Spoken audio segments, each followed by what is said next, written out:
Number 2 হচ্ছে বেপরদা। রাসূলের হাদিস আছে কিয়ামতের পূর্বে নারীরা পোশাক পরবে, পোশাক পরার পরও তারা ন্যাংটো ঘুরে বেড়াবে।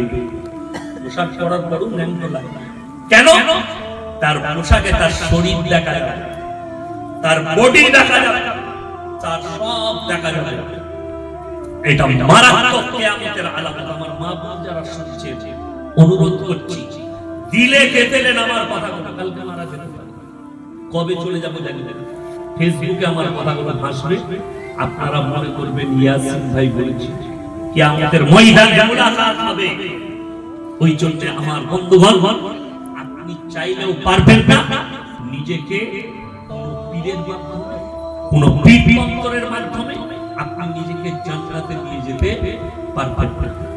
ওই জন্য যেগুলো হারাম অ্যাভয়েড করুন। জলসা হবে অনলি ফর জলসা, তা না হলে যারা মেলা বসাতে চাইছে অনলি ফর মেলা বসা, ঠিক আছে? অনেক দোকান বসে, আপনি দোকান বসা, আমি বলছি বসা, অসুবিধা নাই। আপনি বলবেন গ্রামের ছেলেরা বসাতে চাইছে, বসা, কিন্তু কঠোর ভাবে মাইকে 1 মাস আগে থেকে এলান করুন, শাস্তি নিয়োগ করুন। কোন 10 বছরের একটা বাচ্চা মেয়েও বাজারে আসতে পারে না, নিয়ম করুন। আলহামদুলিল্লাহ, দোকান বসান না, আপনি জিলেবি খান, আপনি চা খান, পকোড়া খান, পাঁপড় খান, সব খান, কিন্তু আল্লাহর কসম, যদি নির্জনে একটা ছেলে আর মেয়ে এক কাছে হয়, তৃতীয় নম্বর যে হাজির দেয় সে হচ্ছে শয়তান।